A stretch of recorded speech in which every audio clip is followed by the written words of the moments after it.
Kamusta? Ako po si Dotra Mila de la Paz. Sa loob ng mahigit 30 taon, nagkaroon ako ng pribilehiyong alagaan ang mga kababaihan habang tinatahak nila ang maganda at komplikadong paglalakbay ng buhay. Bagamat ang aking espesyalisasyon ay sa gynecology, binigyan ako ng aking trabaho ng isang natatanging pagkakataon na masilip ang mas malawak na aspeto ng kalusugan ng kababaihan, lalo na habang papalapit sila sa kanilang masiglang 60s, 70s at 80s pagkatapos ng menopause.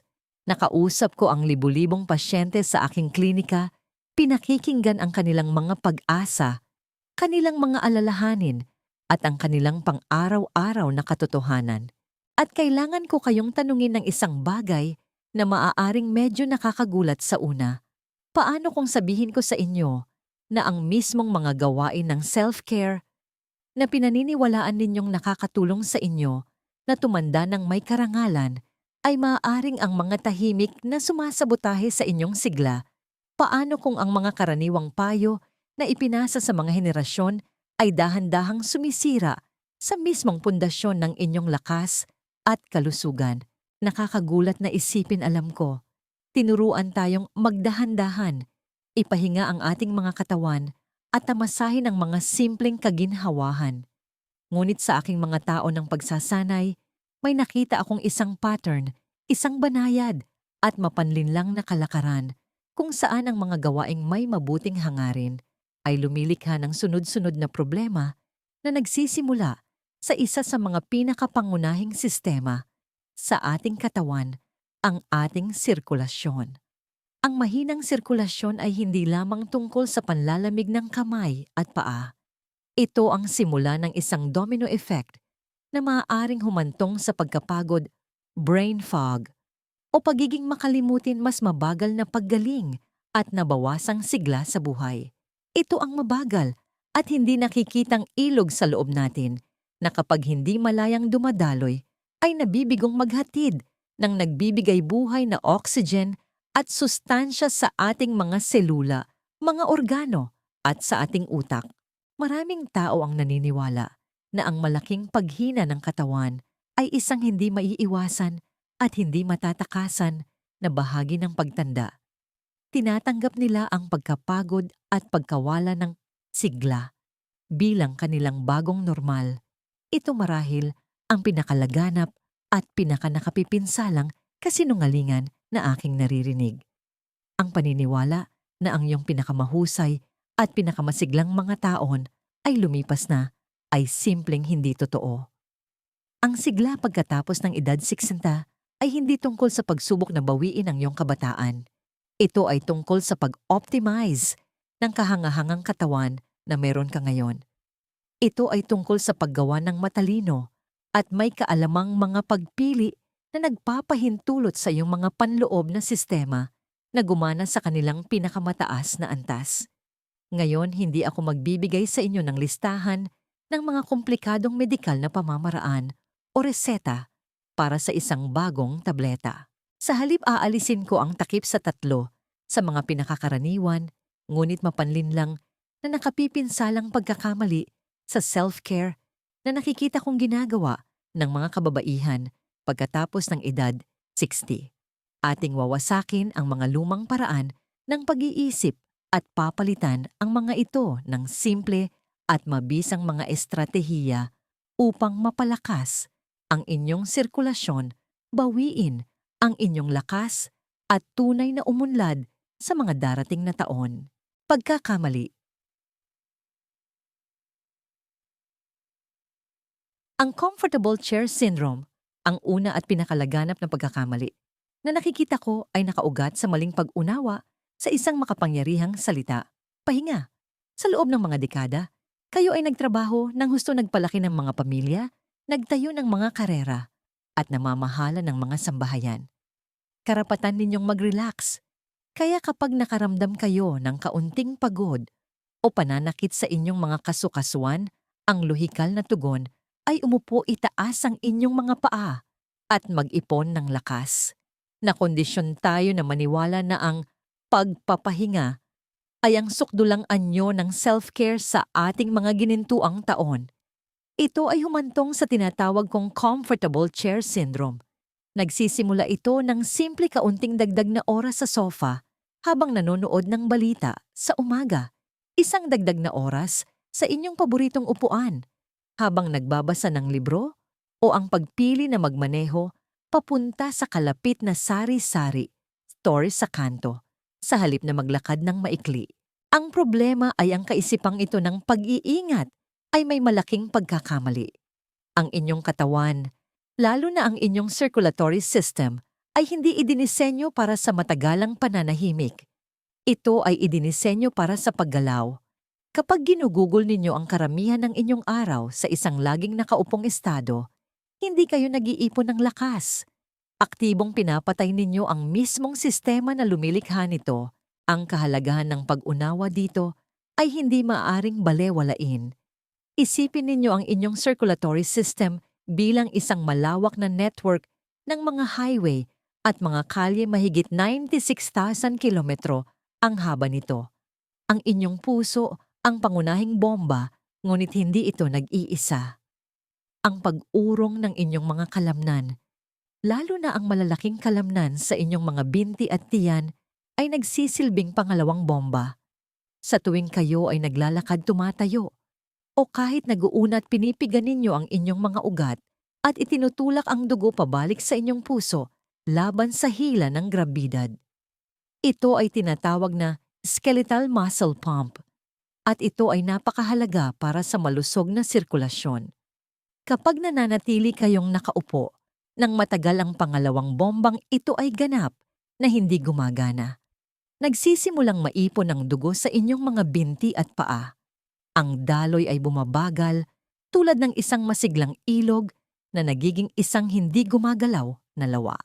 Ito ang dahilan kung bakit maaaring mamaga ang inyong mga bukong-bukong pagkatapos ng mahabang biyahe o kung bakit nanlalamig at namamanhid ang inyong mga paa kahit na sa isang mainit na silid. Ngunit ang mga kahihinatnan ay higit pa sa nakikita. Ang mabagal na daloy na ito ay nangangahulugan na mas kaunting oxygen ang umaabot sa inyong utak na maaaring mag-ambag sa nakakainis na pakiramdam ng brain fog o kahirapan sa pag-isip. Ang inyong mga organo ay tumatanggap ng mas kaunting sustansya, ang inyong mga immune cell ay mas mabagal na naglalakbay at ang mga dumi sa katawan ay hindi gaanong epektibong nalilinis. Sa paglipas ng panahon, ang talamak na kawalan ng aktibidad na ito ay hindi lamang nakakasama sa sirkulasyon. Ito ay nag-aambag sa pagliit ng kalamnan, nagpapahina ng inyong mga buto at nagiging sanhi ng mas malubhang mga isyu sa puso. Kaya paano natin wawasakin itong comfortable chair syndrome at maibabalik ang natural at masiglang daloy ng ating katawan? Ang solusyon ay hindi ang pag-sign up para sa isang marathon o isang high-intensity aerobics class. Ito ay tungkol sa pagsasama ng banayad at tuloy-tuloy na paggalaw sa bawat bahagi ng inyong araw. Tinatawag ko itong movement snacking. Sa halip na isipin ang ehersisyo bilang isang solong 1 oras na kaganapan, isipin ito bilang maliliit at masasarap na kagat ng aktibidad na nakakalat sa buong araw. Magtakda ng simpleng timer sa inyong kusina o telepono na tutunog tuwing 45 minuto. Kapag tumunog ito, yon ang inyong senyales para tumayo. Hindi ninyo kailangang gawin ang anumang mabigat. Tumayo lamang at magmartsa sa kinatatayuan habang hinihintay ninyong kumulo ang tubig. Gumawa ng ilang banayad na pagtaas ng sakong habang nasa telepono, itataas lamang ang inyong mga sakong at dahan-dahang ibaba. Ang simpleng aksyon na ito ay malakas na nagpapagana sa skeletal muscle pump sa inyong mga binti. Habang nanonood ng inyong paboritong palabas sa TV, gamitin ang mga commercial break bilang hudyat para gumalaw. Tumayo, iunat ang inyong mga braso, sa itaas gawin ang ilang banayad na pag-ikot ng katawan o maglakad-lakad sa inyong sala. Isang pasyente ko, isang kaibig-ibig na 72 taong gulang na babae mula sa Vigan, Ilocos Sur na nagngangalang Elena, ay isinapuso ang payong ito. Mahilig siyang magbasa, ngunit napagtanto niyang gumugugol siya ng 3 o 4 na oras na nakaupo lang sa kanyang silya. Nagsimula siya sa pamamagitan ng paglalagay ng bookmark sa dulo ng bawat kabanata. Kapag narating niya ito, mayroon siyang bagong panuntunan, kailangan niyang tumayo pumunta sa kusina para sa isang maliit na baso ng tubig at tumingin sa bintana sandali bago simulan ang susunod na kabanata. Ito ay isang maliit na pagbabago, ngunit sa loob ng 1 buwan, sinabi niya sa akin na ang paulit-ulit na pananakit sa kanyang mga binti ay nawala at naramdaman niyang mas alerto siya sa hapon. Ang mga maliliit at tuloy-tuloy na gawaing ito ang tunay na gumagawa ng pagkakaiba. Ang layunin ay putulin ang siklo ng pananahimik upang paulit-ulit na magpadala ng senyales sa inyong katawan na ito ay aktibo, buhay at ginagamit. Ngayon, nais kong kumustahin kayo. Gaano kalaki ng inyong araw ang ginugugol ninyo sa pag-upo? Ang ideya ba ng movement snacking ay isang bagay na sa tingin ninyo ay maisasama ninyo sa inyong rutina? Tunay kong nais malaman kung ano ang dating ng impormasyong ito sa inyo. Sa seksyon ng komento sa ibaba, kung nahanap ninyo na nakakatulong ang unang puntong ito at nagbigay ito sa inyo ng bagong pananaw, pakitype ang numerong WOO. Kung hindi ito ang inyong hinahanap o sa tingin ninyo ay may kulang, pakitype ang numerong 0. Ang inyong tapat na feedback ay nakakatulong sa akin na gawing mas mahalaga ang nilalamang ito para sa inyo. Pagkakamali, Stokachu, ang sip when thirsty, dehydration trap.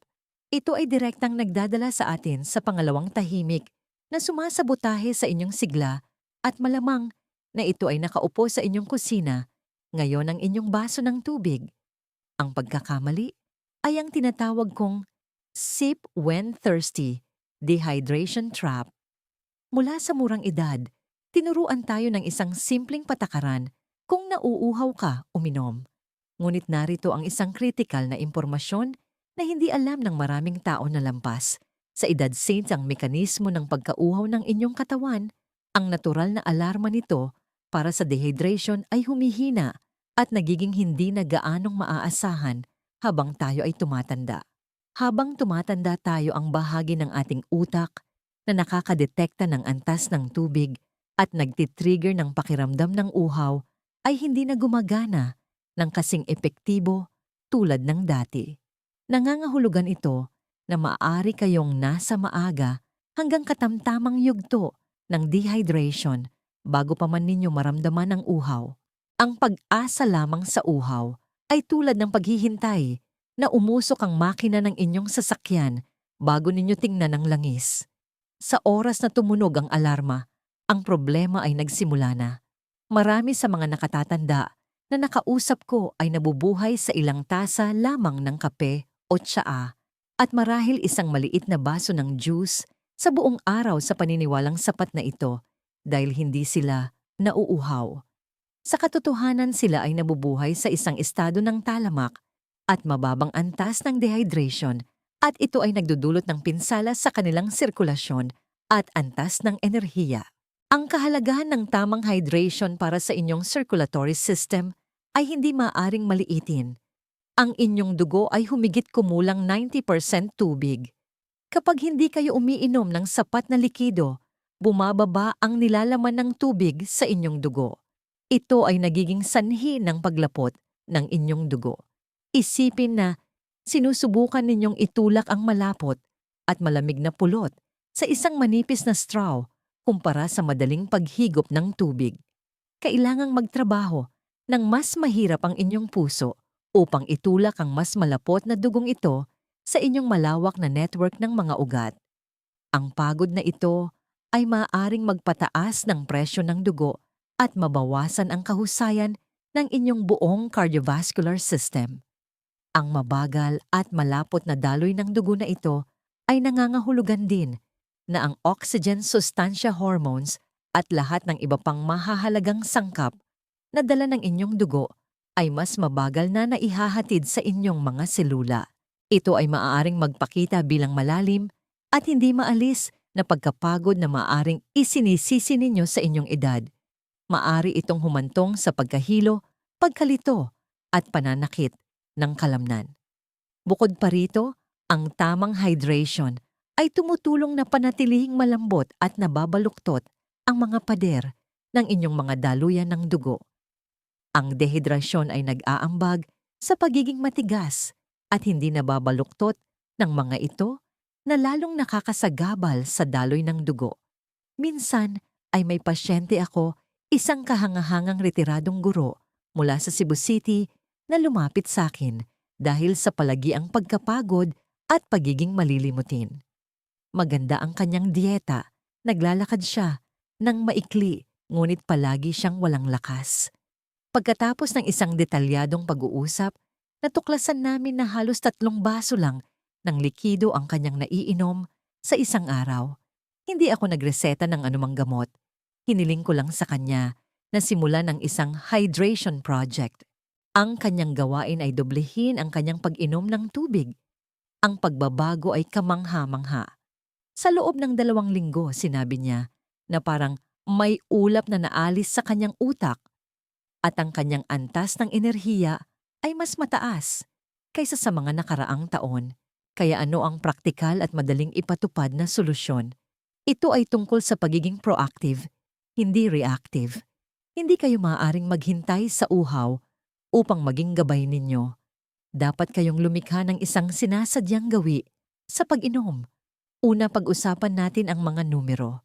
Bagamat ang mga individual na pangangailangan ay maaaring mag-iba, isang magandang panimula para sa karamihan ng malulusog na matatanda ay layuning uminom ng humigit kumulang 64 ounces, halos 8 ounce na baso ng likido bawat araw. Maaaring mukhang marami ito, ngunit maaari ninyo itong gawing madali.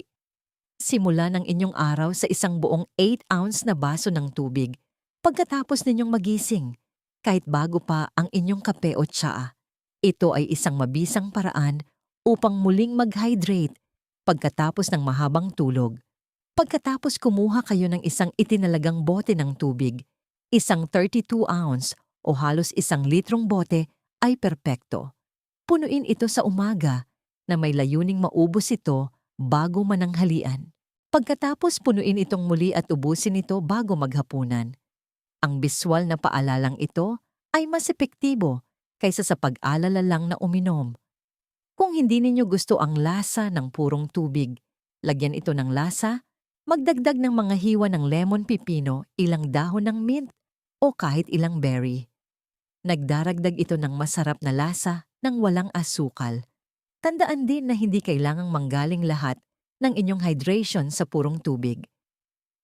Ang mga herbal tea, chamomile at peppermint ay maganda gatas at kahit na mga pagkaing mayaman sa tubig ay nakakatulong sa inyong kabuuang pag-inom.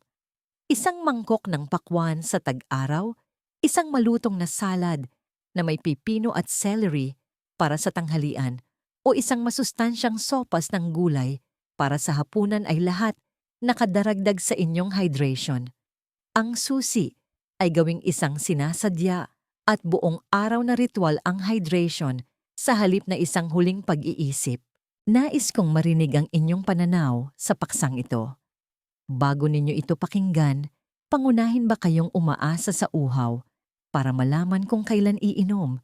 Sa tingin ninyo ba ay sapat ang likidong naiinom ninyo sa buong araw?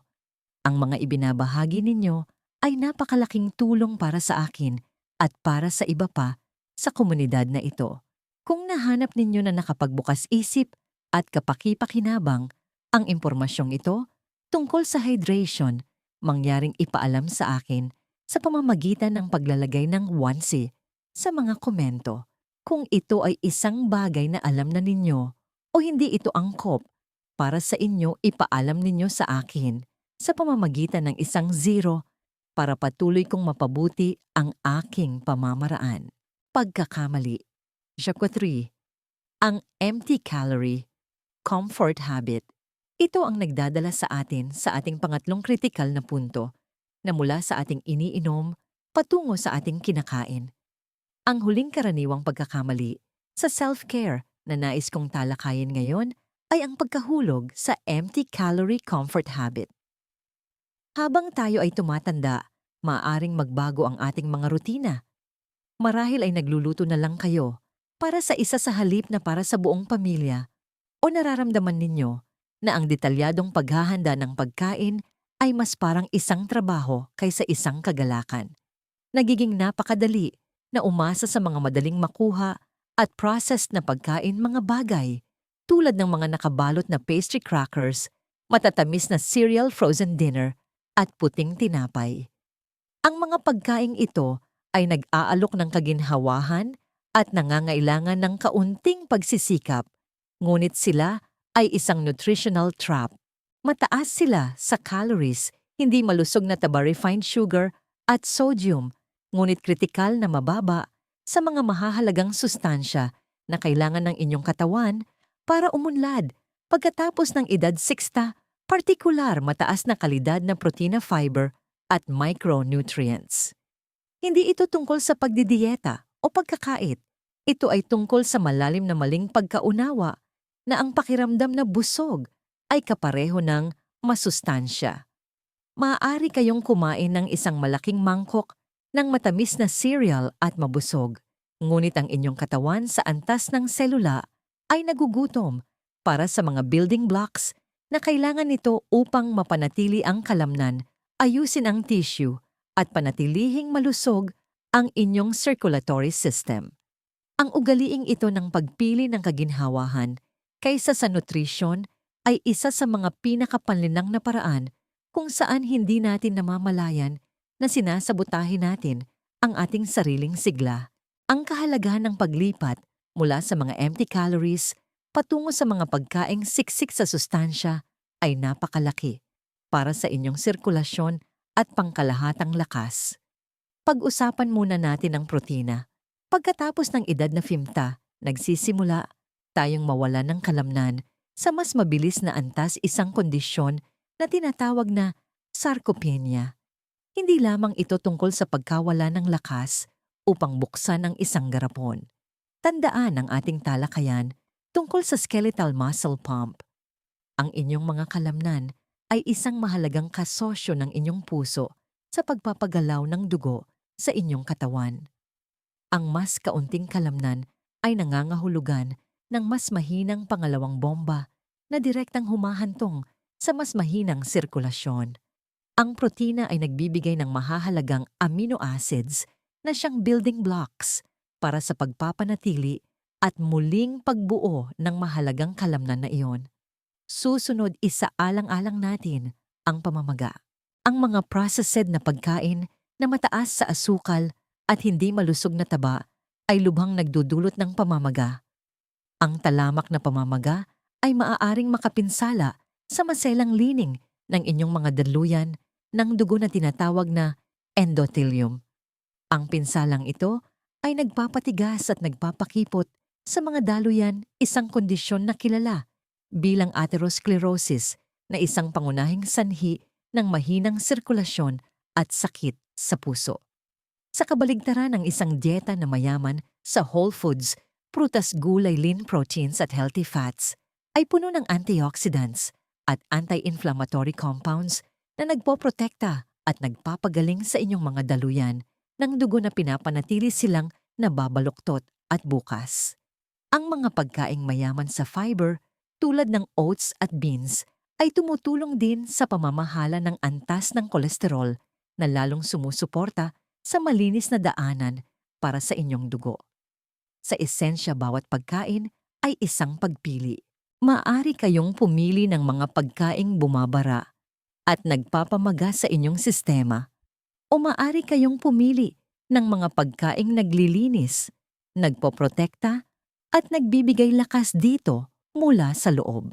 Kaya ano ang simple at praktikal na solusyon upang makalaya mula sa bitag ng empty calorie? Ito ay tungkol sa paggawa ng maliliit at tuloy-tuloy na pag-upgrade, hindi sa pag-overwhelm sa inyong sarili ng isang kumpletong pagbabago sa dieta.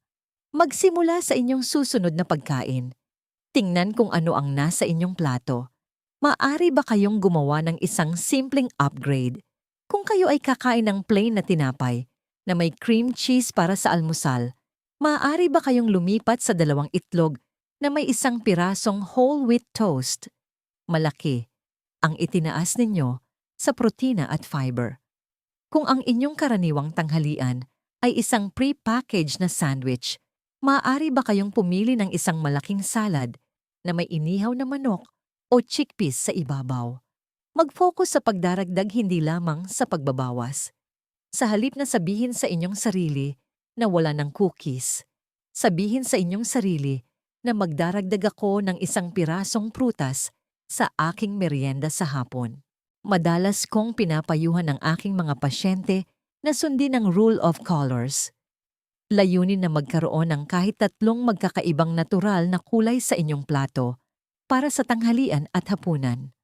Ang simpleng panuntunang ito ay natural na gumagabay sa inyo tungo sa mas malawak na iba't ibang gulay at prutas na tinitiyak na nakakakuha kayo ng mas malawak na spectrum ng mga bitamina at antioxidants. Isipin ang 1 piraso ng salmon pink, 1 gilid ng steamed broccoli berde, at 1 maliit na kamote orange. Ito ay malaking kaibahan sa pare-parehong kulay ng maraming processed na pagkain. Isang pasyente ko, isang retiradong Ginoo mula sa Baguio City, ay nabubuhay sa dilatang sopas at crackers para sa tanghalian. Ang kanyang simpleng pagbabago ay ang pagbili ng 1 rotisserie chicken at 1 supot ng mixed greens sa simula ng bawat linggo. Para sa tanghalian, hinihimay niya ang manok sa ibabaw ng mga gulay at nagdaragdag ng simpleng olive oil at suka. Ang isang pagbabagong ito ay nagbigay sa kanyang tanghalian ng mataas na kalidad na protina at mga proteksyon na phytonutrients at sinabi niyang nakaramdam siya ng tuloy-tuloy na lakas sa hapon na hindi niya naramdaman sa loob ng maraming taon. Magsimula ng maliit. Pumili ng 1 pagkain sa 1 araw upang i-upgrade.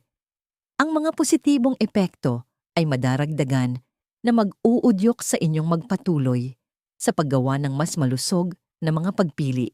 Ito ang ating pangatlo at huling mahalagang punto. Paano naaayon ang inyong kasalukuyang dieta sa ating napag-usapan? Nararamdaman ba ninyo na madalas na nananalo ang kaginhawahan kaysa sa nutrisyon sa inyong pang-araw-araw na pagpili? Lubos kong pasasalamatan ang inyong feedback. Kung ang seksyon na ito tungkol sa pagkain na siksik sa sustansya ay naging kapaki-pakinabang at nagbigay sa inyo ng ilang praktikal na ideya, mangyaring magkomento ng 1. Kung sa tingin ninyo ang payong ito ay masyadong pangkalahatan o hindi naaangkop sa inyo, mangyaring ipaalam sa akin sa pamamagitan ng 0. Ang inyong pakikilahok ay tumutulong na lumikha ng isang mas mahusay na mapagkukunan para sa lahat. Konklusyon at isang mahalagang aral. Habang papalapit tayo sa pagtatapos, maglaan tayo ng sandali upang balikan ang simple, ngunit makapangyarihang mga katotohanan na ating natuklasan ngayon. Winasak natin ang mapanganib na kasinungalingan na ang pagpapahinga at pananatiling nakaupo ay isang anyo ng self-care at sa halip niyakap natin ang konsepto ng movement snacking upang panatilihing gumagana ang ating mahalagang pangalawang muscle pump at dumadaloy ang ating sirkulasyon. Inilantad natin ang bitag na sip when thirsty, na kinikilala na ang mga senyales ng uhaw ng ating katawan ay humihina habang tumatanda at ang proactive at sinasadyang hydration ay lubhang mahalaga para sa malusog na daloy ng dugo at kalinawan ng isip.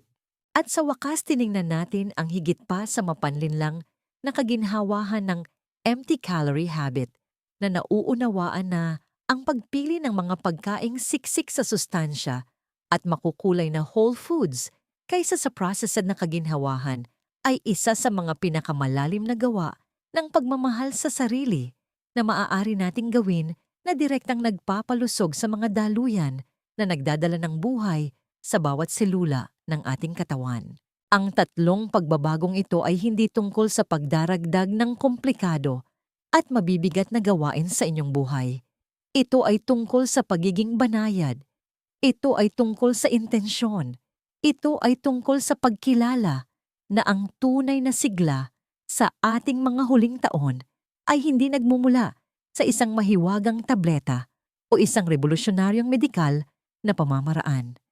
Ito ay umuusbong mula sa maliliit at maingat na mga desisyon na ginagawa natin araw-araw. Ito ang desisyon na tumayo at mag-unat sa panahon ng commercial break.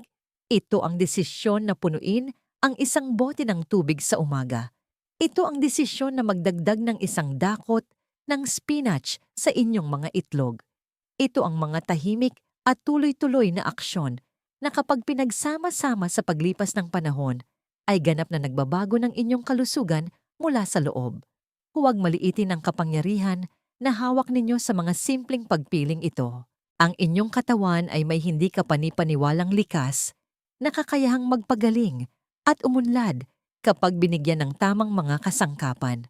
Ang inyong tungkulin ay hindi labanan ng pagtanda, kundi ang makipagtulungan sa inyong katawan, pakinggan ang mga pangangailangan nito, at bigyan ito ng paggalaw, hydration at nutrisyon na kailangan nito upang gumana ng maganda. Isang mahalagang aral para sa inyo. Ang inyong atensyon ng inyong pinakamahalagang yaman. Kung saan ninyo ito ilalagay, iyon ang lalago. Sa loob ng maraming taon, malamang na ibinuhos ninyo ang inyong atensyon sa inyong pamilya, trabaho at mga responsibilidad. Ngayon na ang panahon upang ibalik ang isang bahagi ng makapangyarihang at nagbibigay buhay na atensyon na iyon sa inyong sarili. Ilagay ang inyong atensyon sa kung ano ang nararamdaman ng inyong katawan kapag gumagalaw kayo. Ilagay ang inyong atensyon sa simpleng kasiyahan ng isang malamig na baso ng tubig. Ilagay ang inyong atensyon sa masisiglang kulay at lasa ng isang masustansyang pagkain. Sa pamamagitan lamang ng pagbibigay pansin, sinisimulan ninyong baguhin ang mga gawaing ito mula sa mga tungkulin tungo sa mga ritual ng malalim at makabuluhang pag-aalaga sa sarili. Kung ang mga ideyang tinalakay natin ngayon ay tumatak sa inyo, buong puso ko kayong hinihikayat na gumawa ng isang maliit na hakbang. Huwag subukang baguhin ang lahat ng sabay-sabay. Pumili lang ng isang bagay. Marahil, simula bukas ang inyong isang bagay ay ang pag-inom ng unang baso ng tubig sa paggising. Manatili dito sa loob ng isang linggo at tingnan kung ano ang inyong mararamdaman. Ikinagagalak ko kung ibabahagi ninyo ang inyong napiling isang bagay sa comments sa ibaba. Ang pagpapahayag ng inyong intensyon ay isang malakas na unang hakbang at ang inyong paglalakbay ay maaaring magbigay inspirasyon sa iba sa kahangahangang komunidad na ito. Mangyaring isaalang-alang ang pag-subscribe para sa higit pang mga kaalaman sa pag-unlad pagkatapos ng edad 60 at kung nakita ninyong mahalaga ang ating pag-uusap. Ngayon, ibahagi ito sa isang kaibigan, kapatid o mahal sa buhay na karapat-dapat na maramdaman ang kanilang pinakamasigla at pinaka-energetic na sarili. Salamat sa inyong oras at atensyon. Maging malusog po kayo.